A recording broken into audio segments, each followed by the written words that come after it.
Any other members of the public wish to comment on this item? All right, moving on then.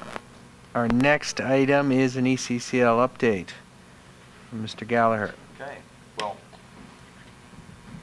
last month I was able to show you videos of all kinds of very visible, exciting action, and I don't have that for you this month, but it's not because there's not a lot going on. It's just the things that are going on are important and they're behind the scenes, and I'd like to highlight a few of those things. You have a milestone chart, I believe, in your packet, and I just want to highlight a few items from that. And the key one being the soils. The soils, remediation analysis is going well. We are doing testing. We're starting to do the final stages of what we need to do with our consultants and with the DTSC to define exactly how much soil would need to be removed from the site. At this point, it looks like it's well below the 5,000 yards that we have to remove anyway, just to change the grades of the site for the new construction. So that's encouraging, and so we're trying to make that part of the project and phase that in and do the 5,000 yards removal all at once. And the first portion of that would be the hazardous soils that need to special disposal. But we can't do that work until we've completed the report, and then we can't implement the report until we've done a 30-day public hearing. And so that will occur over the next 2 to 3 months. And if all goes well, we'll be moving dirt at the 1st of April. The other key behind-the-scenes thing that's very important is our builder, Turner Construction, is starting their intensive bidding process for all of their sub-trades. They have about 23 subcontractors that will work under them in all the different trade areas, and they're trying to get 5 or more bids in each area and get the most competition, and they're starting that process early. So within the next month they'll be receiving bids in all of those categories, and then we'll be able to negotiate a final price with Turner based on hard numbers that they've received from the market as opposed to estimates. So that's an important process that's going on, and again will be over the next 2 to 3 months. And the rest of the items I won't go through. I'll just leave the rest of the time for any specific questions you might have about any aspects of the project. But just in sort of concluding my statement here, all of these behind-the-scenes activities are working towards getting the project in position to go full speed ahead with construction beginning early June. And then that would put us in a position to finish everything, not by start of school 2015, but by start of school 2016, with some portions of the construction that could be ready by that summer of 2015, and the number one priority there is the gym and the pool. And I would say by the Turner schedule right now, we are on track to have the gym and pool back open by summer of 2015, with the remainder of the project following in behind for 2016. That's something I heard loud and clear from this group last month, and I wanted to just know that we followed up and we have that prioritization in place. Can you give me those dates again?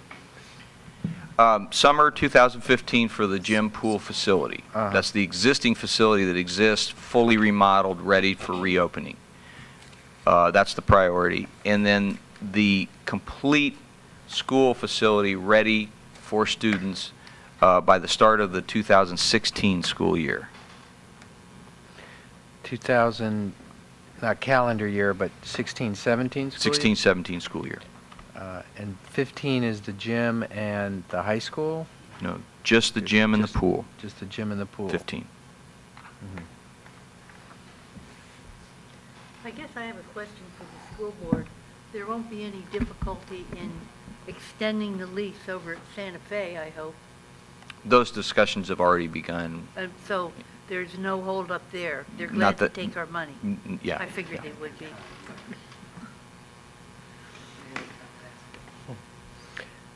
Other questions for Mr. Gallager? Oh, we have found no sign of human remains in anything that we've done here? No, we haven't found anything like that.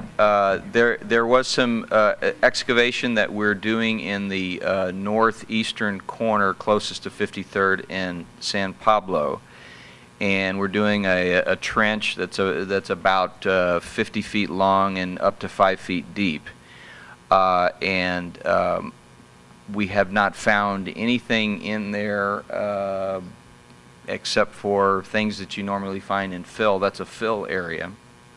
We had an archaeologist on site just in case, and I felt bad for her because she wasn't able to find anything exciting or do anything. Don't feel bad.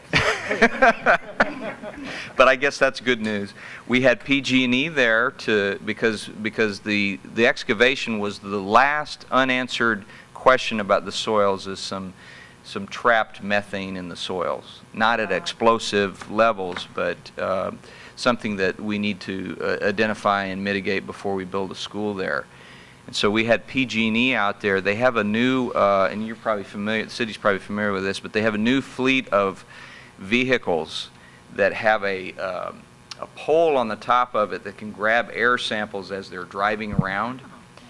And it's kind of a new program, and so I contacted them and said, this is what we're doing, and the source may be PG&E, we don't know, but there's methane there. Can you come and use out your equipment? And they were happy to do that. So they spent the whole day there on Wednesday. They'll spend the whole day there on Friday, driving around and parking right by where we're doing the digging. They didn't pick up any, they picked up all kinds of things in the community at large that were not methane, but they didn't pick up anything on our site related to us. But but it was interesting to see their vehicle driving around. If they suspect anything, they can actually, it's got a vacuum on it, and they actually take in the air into the vehicle, and it analyzes it and prints out what the vapor is. And so it's called Picaro technology or something like that. So do you know how methane and the hydrogen interact with each other? Or not? do I know how they interact? Yeah, chemistry. Is this a trick question? No. That site is right next to a hydrogen fueling station. And we had a release of the And hydrogen. we've had two releases. Yeah. Well, the methane that we've had is not out in the atmosphere. It's in the soils because we actually our consultants drilled holes in the ground down 5 feet and took samples of the soil gas in the buried soil. And they found some readings higher than they should be. Okay. And so the only way we could get to the bottom of where that was coming from is to open up the asphalt, because that used to be a parking lot on that corner. Open up the asphalt, and we did find a old abandoned pipe of some sort that seemed to be the source.